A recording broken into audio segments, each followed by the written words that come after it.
Welcome in, everybody, to Trust the Board, episode number 3, live from Mobile.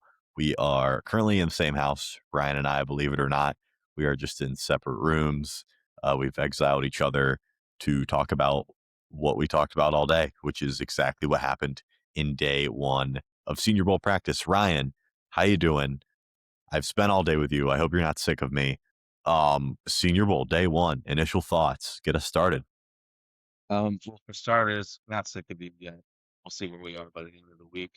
As for day one, I feel like we can't really share our day one news without first acknowledging how harrowing yesterday was.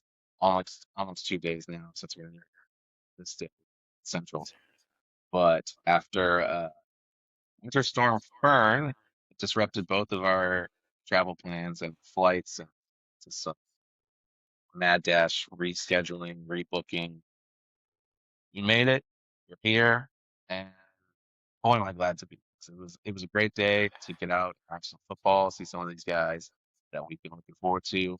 Yes, there were a few guys that we were looking forward to who ended up pulling out at the last minute, but for the most part, we got to see a lot of fun and exciting prospects, and I'm sure we'll get into that in great detail here shortly. Yeah, I got stuck down in Atlanta. I know. I think Ryan had a rougher day than me. He got all kinds of turned around, had to change airlines, things like that. But I got stuck down in Atlanta for a night, and that was fun. Atlanta's a nice city. I'd never been before, never seen the Atlanta airport. That place is off the wall. Not sure how that works whatsoever. It is actually amazing. But yeah, those are my thoughts on the Atlanta airport. But we're gonna get into what matters here. Day one, Senior Bowl. Give me some of your big takeaways. Who'd you like? I'm sure we liked some of the same guys, but who'd you like in particular? What stood out day one? Well, you heard it here earlier on this podcast that what might be the strongest position group in this draft class is the linebackers. And for a day where there wasn't any like real tackling, it kind of was amazing how the linebackers stood out today. Um, Jacob Rodriguez, if he's not in a day one guy, then he's certainly a round two guy. He was flying all over the field. I know that the morning practices, we didn't get the official clock times of everybody from the night practice, but the early afternoon practice we saw, and they put it up on the big board, all the big like mile per hours for top leaders, and he clocked in as the third fastest guy on the day. I think he was at like 19.2 roughly. Um, Guy was everywhere. Stellar mustache, running around, breaking up passes, showing off. Pitt local college guy, Pitt, Kyle Lewis. He was running around. He looked pretty fantastic for a guy who was measured in at 5'11 to like 220. He measured in like a safety. We kind of touched on that, I think, recently as well on this pod. Um, didn't take any reps at safety or anything like that. I don't know if that might change throughout the week, but they did have him playing linebacker. And honestly, he looked better in the 11-11 on drills at linebacker than he did in some of the one-on-one drills where, they had some back end backers. And he did have a pretty good like collision with the running back that had like the loudest pop of the day that we heard. But there were some other drills where it looked like they were working on some pass rush against running backs blocking. He looked like he struggled a little bit during that period. But then when we went to 11 on 11s, he was knifing his way into the backfield on runs. He was covering all over. Pretty impressive day from him. Pretty impressive day. Outside of that, there's certainly some negatives we can get into with this class, but while we're sticking with the positives, I think there are a few wide receivers who were fun. We'll touch on that later. Some of the big body receivers had a day. And the running backs. I think the running backs were also pretty impressive today. There was at least three or four guys who I think would be a useful starter for some NFL team, at the very worst, a useful third down back. So, uh, you know, like Washington Jr. turned you on to him recently. He was fun. He to me, he didn't do anything like overly crazy on the field per se. Like he didn't have like a massive one-handed catch or anything that crazy. He didn't hit any weird spin moves, but his cuts were so nice. He has really soft hands. For a guy that's 230 pounds, he just looks like a fluid route runner as far as running backs go, running out of the backfield, catching it away from his body, away from his frame. Really impressed with him. And yeah, I'm sure we'll delve into some of your guys in a little bit. But what about you? Who stood out to you today? Well, I mean, you talked about Jacob Rodriguez. The linebackers were they stood out today. Obviously, I was a I think I was the first one to mention Kyle Lewis. He was someone that I got to watch pretty closely a couple times when he played against West Virginia when I covered them when I was in school, and he was phenomenal today.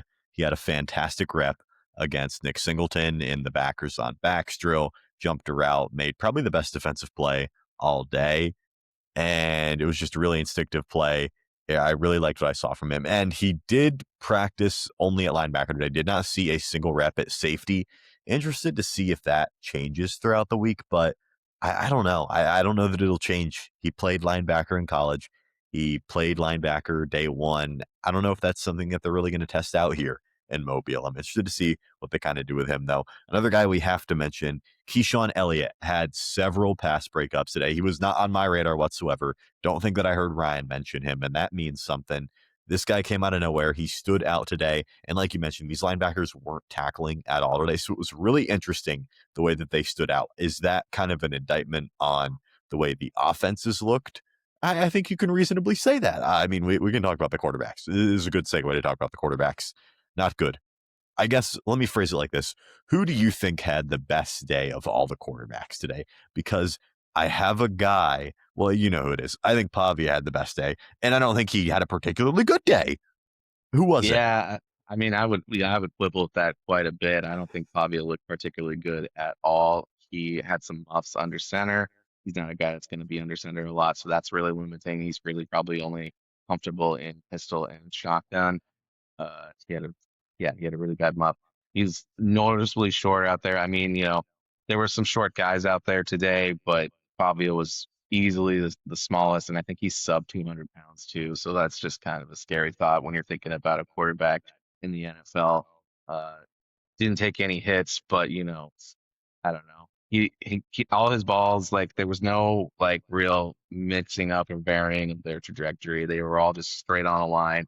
He had one ball that he threw into traffic that we literally heard a coach on the field yell out, "That's a TV timeout," in like implying that, if he had thrown that in an actual game, he would have led his receiver into some serious medical issues with that ball placement. Um, I don't know. I wasn't very impressed. I would say for him, the thing that impressed me most out of him today was of he clearly has the most confidence of all the quarterbacks here in terms of just like his presence in the huddle. Like you could tell he was running it differently than the other guys. But in terms of that, I mean, in terms of who played the best, I think it's like just take little snapshots. Like who had the ball to half their hand the best today? Taylor Green. Did he have the best placement?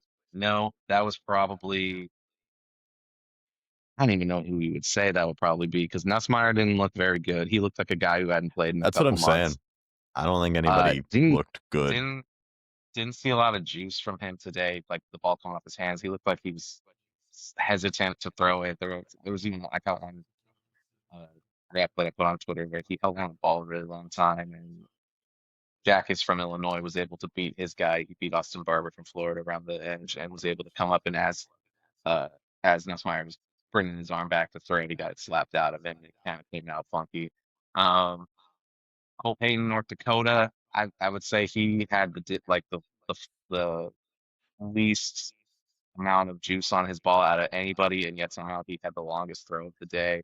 He didn't see a lot of downfield action, if we're being honest. He threw a 50-yard pass that I will say was pretty impressive. He had a play action bootleg where he's a left-handed guy. He was rolling to his right. It looked like they had him dead to rights. The defender that was closing in on him, and he flipped his hips really quickly and uncorked this 50-yarder. That was a pretty pass, but the rest of the day didn't really match up to that one throw. Easily the best throw of the day, but not something that he was consistently doing. Taylor Green, he's the tallest guy there. He moves really good as a runner.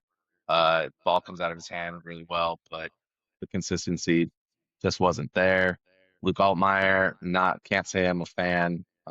Watching him play, he just looks like he's panicking at all times. He looks like he's really pressing at all times, and wasn't a big fan of that. Is that everybody? Am I missing anybody? It feels like that was Sawyer Robertson. Sawyer Robertson, Nah, like I said, it's the thing we've been saying. Like he looks really good, like build wise. He'll occasionally like I think he had like maybe the second best looking ball throughout the day, but at the same time. Like for every pretty pass he would throw, he would like dirt a ball short. He would underthrow a wide receiver downfield. Like just did not impress. And my main thing that they pretty much all had, other than Pavia, was just man, you're holding on to the ball too long. Like you're not playing these defensive drills where you're actually getting really hit. So all of them were just like holding the ball for 4 or 5 seconds, and just was not NFL starter quality. Yeah, I would agree with you. So we can talk about some of these skill position guys. You said a couple of guys at running back looked particularly good. I was a big fan of Katron Allen. I know that I've kind of said, I know one of these Penn State running backs is going to be good. I'm not certain which one. I think after one day, I don't want to say I've officially decided. I think Katron Allen's got to be the far and away favorite. I think he looked a lot better than Nick Singleton overall, although how much can you really take away from one practice where they weren't really tackling? It feels like Katron had a nice couple of reps in the receiving game, something that I think Singleton doesn't quite have in him. I think Katron has that other level to him as far as the receiving game goes. And you kind of saw that when they were in Penn State too. Katron was always kind of the receiving back. Singleton was a lot better his freshman year, but I mean, guys, we're coming up on 4 years away from that. That was his best season by far. Feels like Allen is kind of not maybe not improved his stats every single year, but he's at least maintained every single year over year. It feels like Katron Allen was pretty good running the ball today, but skill position guys, who impressed you? I think Jacoby Lane was also good too. We know we were going to talk about some of the bigger bodied receivers that the Steelers could obviously be connected to. Yeah, I mean, just to touch on the Penn State guys, because you kind of teed that up there. Yeah, Katron, I think is just, I feel like the narrative has always been that Singleton's the special athlete. He's the one that's supposed to be the the guy, and he didn't play bad. I don't want to like put up that he played bad, but like he looked a lot like I've always kind of thought he looked slender on TV. Saw him in person. I do think he looks a little slender for the running back position. He can be fast, but I don't know that he's necessarily stringing together moves in a way that it's just quite like Katron. Katron, I think, moved better than I anticipated seeing him live, and I think he's just consistently the better all around player. Um, I'm ready to call it. See, like watch Nick Singleton have like a rookie of the year style season once he gets to the NFL and make us all look stupid. But I don't know. I just consistently, whether it was backs on backers blocking, or running out to catch a ball, taking the handoff, he just consistently seemed to be just a solid like I don't know. He looked like in the early practices he looked like one of the better running backs out there. I mentioned Mike Washington. He's keep an eye on him. I think he's a sneaky guy who's not being talked about enough right now. He just like looks like a guy who shouldn't be as fast as he is. And he's not like you know, jitterbug shifty, but he makes some really nice cuts. There were a couple of times where he made defenders look silly with the angles they took on him. There were a couple of times where, again, they weren't tackling, so I will put a little asterisk on it. But there were some times where during the 11 on 11s where he would run into traffic and you'd think the play'd be over, and then suddenly there he's popping out of it after turning his legs a little bit. I thought he was impressive.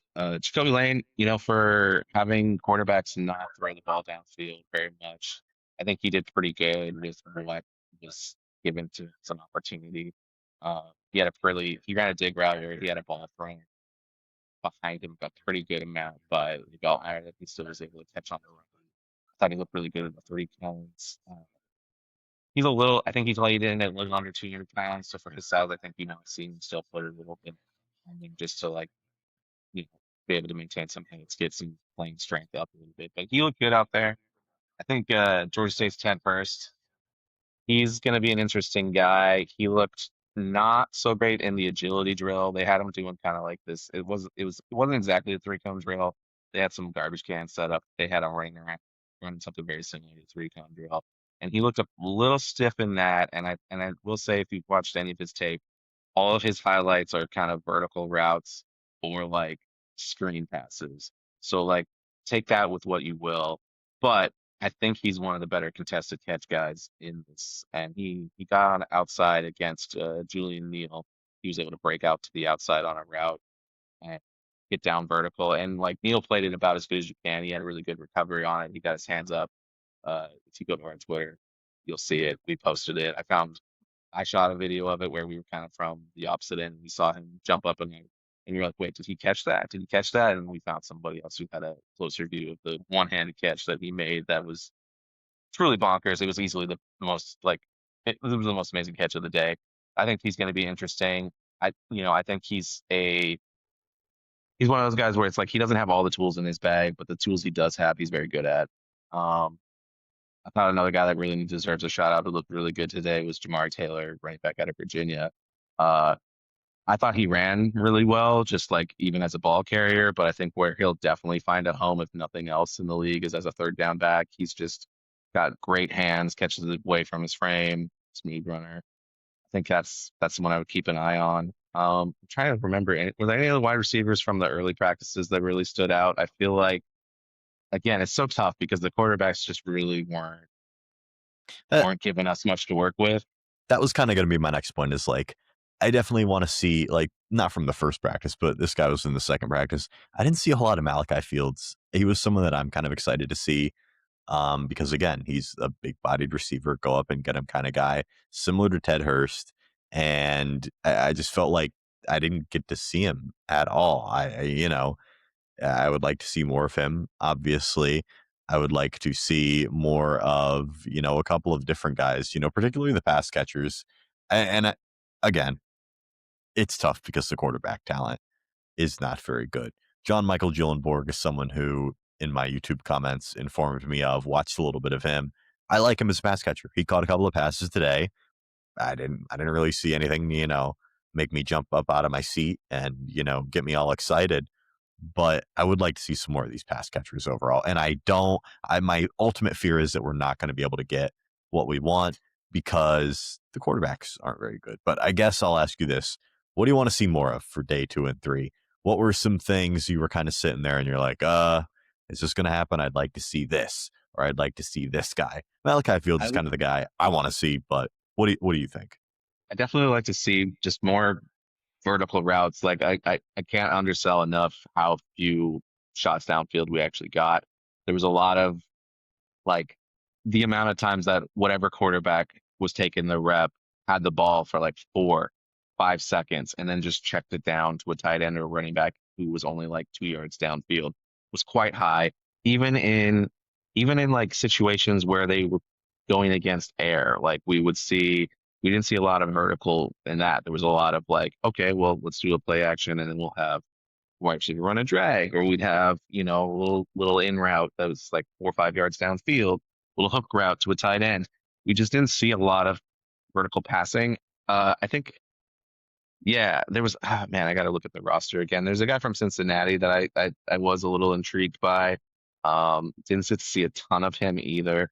And apologies, we'll have that name for you tomorrow. I don't have the roster in front of me, and it's been a crazy 2 days where we've maybe gotten like 5 hours of sleep and over 48 hours. So I'll look that up tomorrow. But I don't know. I want to see more vertical passing because not only just for the wide receivers, because we don't really get to see any of the outside corners get to do work really. Like, they're running downfield side by side with the guy, but then the ball doesn't get thrown up. So like Malachi Fields, I was watching him a little bit just to see. They pretty much had him running vertical routes, but he was getting no play. We saw him a little bit in the 3 cone drill. He had a like really tough first rep where he kind of dropped the first ball, but then recovered and looked fluid and caught the rest of the balls. So I don't know. He'll be someone I'm watching a little bit more of. And then on top of it, we just with the way that the field is arranged, we didn't really get to see a lot of the trench guys. They kind of went in their own little corner, and not only did they go in their own little corner, but they kind of formed a giant circle and ran a lot of their drills inside of that circle. So tomorrow we'll try to effort to get over that side and maybe get high enough that we can see into what they're doing. But they were easily the loudest group, but like the hardest to see what they were doing. So, there's a lot of safeties here also in corners that I want to see. They kind of were off doing their own thing as well because there were a lot of times where the quarterbacks and the running backs and receivers were doing their own thing. No defenders on the field, so like the DBs were kind of scattered, and I don't know. I we'll make an effort to see those a little bit more tomorrow, and hopefully they change up some of the drills during the practice. Hopefully we don't get the same practice 3 days in a row. I'm sure we won't. But I I like to think that because it was day one, they didn't air it out as much. And, I think hopefully by, maybe not tomorrow, but Thursday, they're, hitting pretty hard and they're like doing, physical things, stuff like that. Obviously, we'll see all of that in the actual Senior Bowl on Saturday, but I hope we do get to see a little bit more downfield passing. I'd like to see a lot more trenches, obviously, because we weren't in a position to see them. And like you said, we might even need to go up to the second deck tomorrow to even have a decent view of whatever the hell the offensive linemen and defensive linemen are doing. I agree with you. We need to go and explore, but it was an awesome first experience. I'm so pumped to be down here. It's so cool, even though I'm literally running on 3.5 hours of sleep, I think, in the last like 48 hours. I'm so pumped to be down here to see so many people that I know and, talk to everybody. It's been really, really cool. It's been a really cool experience. Day one, and very excited to see how it all unfolds. I guess, final takeaways, final thoughts as we move into day number 2 of practices here, Ryan. um, just that, I think there's what we kind of said on our first episode of this podcast is that this is going to be a draft that I think is not not going to be everyone's cup of tea. A lot of the strongest positions are not the sexy positions. They're the positions that typically fall farther in the draft, but they're just how it turned out this time. Linebackers really, really strong. I do think there's like some defensive linemen here that I think are going to be pretty impressive if we actually get a chance to see them. I mean, it was cool seeing Caleb Banks out here running around. He didn't get to play a lot, and he looked imposing from what little we got to see. I'm curious to see how some of these edge guys work. Gabe Jackas from Illinois seemed like he was moving really well when they were doing the 11 on 11s, and there was quite a few. Let's just say there was quite a few defenders during those 11 on 11 drills who were talking their talk after reps, and I think it was pretty well earned for some of them. Some of it might be on the quarterbacks, but we'll see. Also, just side note, other things we didn't see any for our Steelers fans. We didn't see any Steelers representation here. We did see Carl Dunbar, who we were informed today is not going to be coming back with the team. He was about the only Steeler we saw. Um, saw some other GMs. Your guy Ryan Poles, he was out here chewing gum hard. My guy Ryan Poles. Listen, We saw I don't know if I'd call Ryan Poles my guy. Ben Johnson, my guy. Caleb Williams, my guy. Ryan Poles, he may or may not have traded the 32nd overall pick for Chase Claypool, but he was chewing the hell out of that gum. He was chewing the hell. He was out chewing of it. There's no way that thing still had flavor. But hey, thank you for Joey Porter Jr. that played Chase Clay trade. This is how tired we are. That Chase Yep. Claypool trade. That's what netted us Joey Porter Jr. He was a pseudo first round pick because that year I think Miami had to vacate a pick for some of the tampering or whatever that was going on when they were trying to lure Tom Brady to go there, and he ended up going elsewhere. It was either that, yeah, I think it was that. It was something to do. It was right around the same time that like we were also getting all that news about Brian Flores and like tanking and whatever. So I think it was something to do with that. They vacated pick, first pick of the second round, number 32, Joey Porter Jr. Thank you, Ryan Poles. We also saw Thank John you. Lynch running around. I think we had a Dabo Sweeney sighting. Brent Brent Venables Venables was was somewhere there. around. Luke We Fickell. saw Luke Fickell. Big play Willie Gay. He's a DB coach for the Commanders. He was on the field. That was cool seeing him out there. Want to see more Chris Johnson tomorrow as well. Chris Johnson, Yes. fast. We got to get that out here. He clocked at least. We didn't see them put up the miles per hours for the second practice, but he was like 19.78, I think, which was the fastest for anybody. It was like him, number one, and then it was like three was Jacob Rodriguez, uh, and then oh, you know who else? I remembered now who one of the wide receivers that we were impressed with the early practice that we should need to shout out. Caleb Douglas with Texas Tech. He Yeah. was also, I think, he was up on that board. He was a guy that we had commented, I think, previously that he didn't look incredibly fast on film, but he ended up breaking 19 miles per hour as well today. And he was easily the best receiver of that first group, easily. It wasn't a Yeah. very impressive wide receiver group in that first practice. They kind of have it weirdly split up. It's like there was two Texas Tech guys in that first group, and then the second group was all the tall guys and all the really, really small guys. So like Lane, Fields, I think there was one more really tall guy out there, and then Hurst. all the short guys. First, yeah, first 6'3", and then it was like both LSU guys who are both like under 180 pounds, both like not even really 6 foot. And I'm not gonna harp on anybody. There was one of them out there that was not having a good day, but I'm not Yeah, shouting. yeah, yeah. But just not an impressive group. But it was like talls and smalls for the second team, Texas Tech guys, and not a lot else going on for the first team. But I don't know. Like we'll see tomorrow. This is just the first day of practice, and I think it's also worth mentioning that, a lot of these guys, most of these guys have not played with more than one other guy that's here. This is an all-star game, so it's kind of picking and choosing guys to show up. And, just because maybe you're still kind of getting your feet wet on day one doesn't mean that you can't have a good day two, good day three, good Saturday, and change the opinions of what we'd have here on day one. So that's always important to keep in mind. Yeah, very early. Day one overreactions is a fair title for this because it is day one of, a practice in which they weren't really tackling, but still a lot to take away. As Ryan mentioned, no big time Steelers brass was in attendance. Omar Khan, Mike McCarthy, Andy Weidel, all at the press conference introducing Mike McCarthy to the media. I would expect Omar Khan to be there at some point because, as we've mentioned on this podcast, Steelers have a history of taking probably a couple of guys that attend the Senior Bowl and participate in the Senior Bowl every single year. I'd have to imagine Omar Khan is on his way down to Mobile at some point this week. That's my guess. I Don't would quote think me. so. Don't quote me. Don't Yeah. don't yell at me if he doesn't come down. I'd be shocked though. Somebody's got to be there for the Steelers. I would Somebody's think got to so. I would think so. And maybe we find out that was maybe a Mike Tomlin thing. You never know.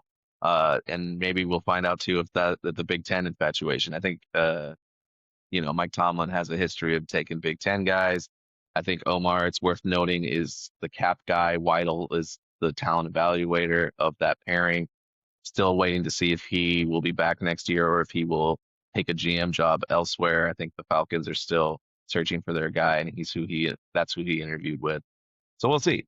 But there are a couple of Iowa guys here. Maxwell Llewellyn, like we said, we didn't get to see the trench guys too much, but he's a guy I'm going to be keeping an eye out for moving forward. And yeah, I mean, I gotta imagine somebody from the Steelers will make their way out. Will we see be. them? Hard to tell. There isn't. They Hard could to. hide if they wanted, because like there is a section that I highly surmised was NFL folks who didn't want to be on the sidelines per se that we could not access. And so there's they could be hanging out there, but I think it's safe to say with Mike McCarthy's introduction that most of the main refs were a little preoccupied today. Yeah, and I mean, who knows who was there? We saw John Lynch. He wears the same exact shoes as me. I thought that was pretty cool. I know nobody cares, but I just, John Lynch is right there, Hall of Famer, GM of the 49ers. I'm like, hey, we're wearing the same shoes. Ryan Poles, he was present. Adam Peters of the Washington Commanders was up in the stands, sitting with us media folk. So that was pretty cool. But lots of fun out here in Mobile. So many cool people that we get to see just walk by us that we see on TV and talk about every single day. So Ryan and I are super excited to be here. What the hell is the name of that place we got that burger at lunch? Oh my God, that was good. That thing, is that the Brick and Spoon? Brick and Spoon. I love Brick and Spoon. That was very, very good. What the hell did you get? Breakfast? Oh yeah, I got a breakfast burger. I like my burger with a runny egg on top. It's the best way to have a burger. The restaurant I went to, I think it was like Bella Ristorante or something like that. Italian restaurant. It was very good. Speaking of people you see on TV, Brian Baldinger, saw him around. He does a lot of breakdowns of trench play, especially the Steelers. He's done some great videos of the Steelers this year. He was suffering from a problem that I was suffering from late in the day, which is that his phone died. Gonna have to find a mobile charger because we were out there for several hours. I think we were there for 6, 7 hours today, and that it will only be longer tomorrow. Tomorrow will be media day, so we're hopefully going to get some more interviews tomorrow, and just keep your eyes peeled for that. Yeah, hopefully we'll be able to incorporate some quotes and stuff like that into tomorrow's episode. So thank you guys for listening. As always, so much more content coming this week. We have a full week here down in Mobile to focus on content, and Ryan and I are going to do our best, but we need to get some sleep. Oh my goodness. I am so excited to put my head on the pillow. Until next time, we'll see you tomorrow, same time, same place, right here on Trust the Board. Like, subscribe, share with your friends. Yes.